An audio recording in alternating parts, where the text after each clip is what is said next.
जी, बाले साहब दिल्ली में आंदोलन किया जा रहा है, तो क्या मानते हैं किस तरह का आंदोलन है ये? देखिए लोकतांत्रिक देश है और इसमें अपनी आवाज़ उठाने के लिए, अपनी मांग बताने के लिए आंदोलन करने की अनुमति मिलनी चाहिए और किसान लोग आए हुए हैं देश भर से और आंदोलन कर रहे हैं। तो जो वहाँ पर धरना चल रहा है 26 तारीख को जो आंदोलन हुई, हिंसा भी हुई, तो किस तरह रूप से देखते हैं आप उस हिंसा को? वही इस आंदोलन के लिए एक नकारात्मक चीज़ है। जो लोग इस पर आरोप लगाते आए हैं कि इसे विदेशी फंडिंग हो रही है और इसमें बाहरी तत्व हैं, अलगाववादी तत्व हैं, उसके लिए जो कुछ 26 जनवरी को हुआ है, वो लोगों के उस अंदेशे को सही साबित कर रहा है कि इसमें बाहर से भी फंडिंग हो रही है और इसमें अराजक तत्व भी शामिल हैं, जिन्होंने इस आंदोलन को कमज़ोर करने का काम किया है। लोकतंत्र के अंदर आंदोलन उसका आभूषण है, लेकिन जो कुछ 26 जनवरी को हुआ है, उसने इस आंदोलन को कमज़ोर किया है। आप चौधरी महेंद्र सिंह टिकैत के आंदोलन में भी शामिल रहे हैं, तो आज के आंदोलन को पिछले आंदोलन को किस तरह देखते हैं? देखिए, मैं नहीं समझता कि चौधरी महेंद्र सिंह टिकैत के आंदोलन की तुलना इन आंदोलन से की जा सकती है। वो खेत से निकले हुए गरीब आदमियों का आंदोलन हुआ करता था। चौधरी महेंद्र सिंह टिकैत खेत में से निकलते थे और कंधे पर एक चादर रखने के बाद आंदोलन शुरू कर दिया करते थे कि किसानों की ये आवाज़ है और ये मांग है, इन्हें पूरा होना चाहिए। और वो एक महात्मा थे, वो चीज़ों को समझते थे।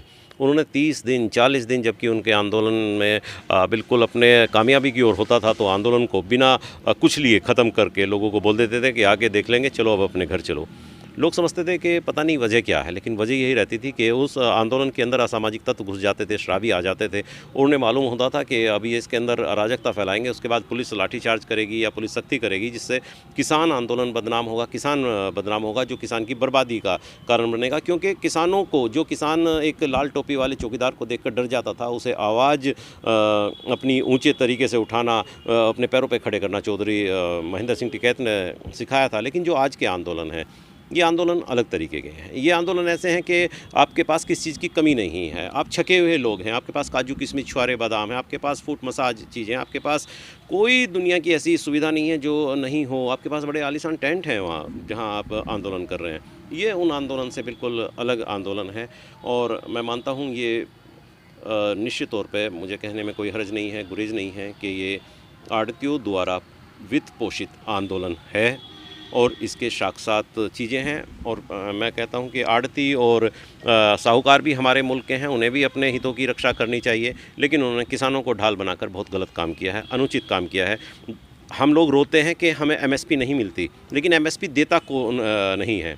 एमएसपी तो लागू है, एमएसपी ये दलाल, ये आड़ती, ये साहूकारी तो नहीं देते और हम इन्हीं के लिए लड़ रहे हैं। अजीब बात है, किसान का इन्होंने यह कह कर के उसकी ज़मीन छीन ली जाएगी और उसके कंधे पर बंदूक रखकर अपने हितों की रक्षा के लिए आंदोलन चलाया है। तो इतने लंबे समय से आंदोलन चल रहा है, तो कहाँ से फंडिंग मानते हैं अभी नहीं इतना? देखिए, वही मैं कह रहा हूँ, अगर राकेश टिकैत जी के दावे को मैं मान लूँ, 5 लाख लोग वहाँ प्रतिदिन हैं और 20 लाख लोग से ज़्यादा एक आंदोलन में आए हैं और लगातार आंदोलन में लोग आते रहे हैं, ट्रैक्टर इतने आए हैं, आखिरकार इसका तेल कहाँ से आ रहा है? अगर 5 लाख लोग 200 रुपये का भी विभाजन कर रहे हैं, तो एक दिन में कितने लोग कितना रुपया लगता है?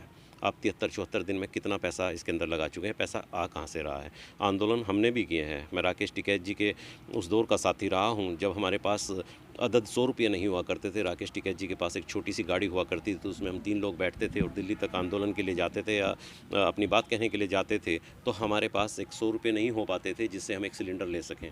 और आज हालात ये बदल गई हैं कि 20 साल बाद राकेश जी के आंदोलन में तो खैर फिर भी मैं खाँटी किसान देख रहा हूँ, जो पूरी आलू पर और दाल चावल के ऊपर और ताहरी के ऊपर आंदोलन कर रहे हैं। लेकिन जब हम सिंधु बॉर्डर देखते हैं, हम दूसरी जगह देखते हैं, तो वह आंदोलन अलग तरीके का है। मैं उसे आंदोलन नहीं मानता, वह तो एक तरीके से एक मनोरंजन का साधन है। आप राकेश टिकैत के साथ भी रहे हैं, तो आप इतनी संपत्ति उन्होंने कैसे जुटा पाली, इतनी संपत्ति आप? देखिए, राकेश टिकैत एक योद्धा है, इसमें कोई शक नहीं है और राकेश बहुत बड़े रणनीतिकार हैं। राकेश की चालों को भांपना सरकार के बस में नहीं है। राकेश जो बात अब कहते हैं उसका असर दूसरी तरफ दे जाता है। उन्होंने केवल अपने एक आंसू से एक मर्दप्राय आंदोलन को, एक जिसके ऊपर देशद्रोह का ठप्पा लग चुका था, उस आंदोलन को जिंदा कर दिया। राकेश टिकैत बहुत दूर की सोचते हैं, मैंने उनके साथ आंदोलन किए हैं, लेकिन उस व्यक्ति में एक खास बात है कि वो अपने लोगों को मरने नहीं देता। और यह सही बात है कि उस दिन में 200 लोग थे और 2000 से ज़्यादा पुलिसकर्मी थे, लेकिन उन्होंने यही बात कही कि इन लोगों को मैंने बुलाया था, उन्होंने जिम्मेदारी अपने ऊपर ली कि मैंने मरते हुए छोड़ कैसे चला जाऊँ। उस राकेश टिकैत के पास संपत्ति कितनी है, इसकी लोग चर्चा करते हैं कि उनके पास 1000 करोड़ रुपए की संपत्ति है, 800 करोड़ रुपए की संपत्ति है। अगर ऐसा है तो इसके लिए प्रशासन की जिम्मेदारी है, शासन की जिम्मेदारी है, आईबी की जिम्मेदारी है, ईडी की जिम्मेदारी है कि वह खोल कर बताए राकेश टिकैत के पास संपत्ति कितनी है और वह कैसे आई। क्योंकि पब्लिक डोमेन में यह बात आ चुकी है, राकेश टिकैत के पास तमाम तरीके की संपत्ति है, लेकिन इसका खुलासा सरकार को ही करना पड़ेगा, शासन प्रशासन को ही करना पड़ेगा। और मैं चाहता हूं कि दूध का दूध हो, पानी का पानी हो, राकेश टिकैत जी के पास संपत्ति कितनी है इसका खुलासा होना चाहिए। लेकिन बात वही है कि पब्लिक डोमेन में बात है, सरकार कुछ नहीं करती। भारतीय किसान यूनियन के जो कद्दावर रणनीतिकार हैं, राकेश टिकैत जी के बहुत प्रिय साथी हैं धर्मेंद्र मलिक, जो सारी व्यूह रचना रणनीति जारी करते हैं, वो अभी भी योगी आदित्यनाथ जी की सरकार में जो किसान समृद्धि आयोग है, जो किसानों की आय दोगुनी करने के लिए बना है, उसमें नवंबर 2017 से आज तक भी माननीय सदस्य हैं। तो ऐसा क्यों है? धर्मेंद्र मलिक एक तरफ राकेश टिकैत जी के साथ खड़े होकर किसान आंदोलन का संचालन कर रहे हैं, दूसरी तरफ वो योगी जी की सरकार के अंदर माननीय किसान समृद्धि आयोग के एक माननीय सदस्य हैं। ऐसा क्यों है? तो यह कहीं ना कहीं नूरा कुश्ती के रूप में दिखाई देता है। आप एक तरफ राकेश जी की संपत्ति की बात करते हैं, एक तरफ संपत्ति की जांच भी नहीं करते हैं और पब्लिक डोमेन में एक बात उछाल देते हैं एक किसान नेता को बदनाम करने के लिए। अगर राकेश टिकैत जी ने अवैध संपत्ति बनाई है तो जो एक अपराधी का कार्य होना चाहिए या उसकी संपत्ति को अटैच करने का कार्य होता है, वह सरकार क्यों नहीं करती? ये आंदोलन चल रहा है, इसमें विदेशी लोग भी आना शुरू हो गए, तो क्या देश की गरिमा पर किस तरह? देखिए, मैं भारतीय किसान यूनियन एकता उग्रहा, इसके ऊपर बहुत दिनों से नज़र रखता हूँ।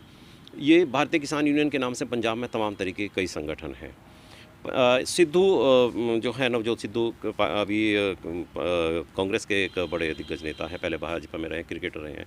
वो पाकिस्तान गए, करतारपुर साहिब कॉरिडोर में वो लोग रहे, वहाँ से बहुत चीज़ें सामने आई कि खालिस्तान के लोग जो हैं वो वहाँ से कार्य कर रहे हैं। उसके बाद कनाडा से, दूसरी जगह से इस तरह की चीज़ें बहुत पहले से आती रही हैं, जो लोग खालिस्तान के मुद्दों को हवा दे रहे हैं। पंजाब से बहुत ज़्यादा लोग कनाडा भी गए हैं, पंजाब के बहुत लोग इंग्लैंड में भी हैं और पंजाब के बहुत लोग अमेरिका में भी हैं। वहाँ से लगातार चीज़ें आ रही हैं छन छन के कि वो लोग वहाँ प्रदर्शन करते हैं, खालिस्तान की बात करते हैं।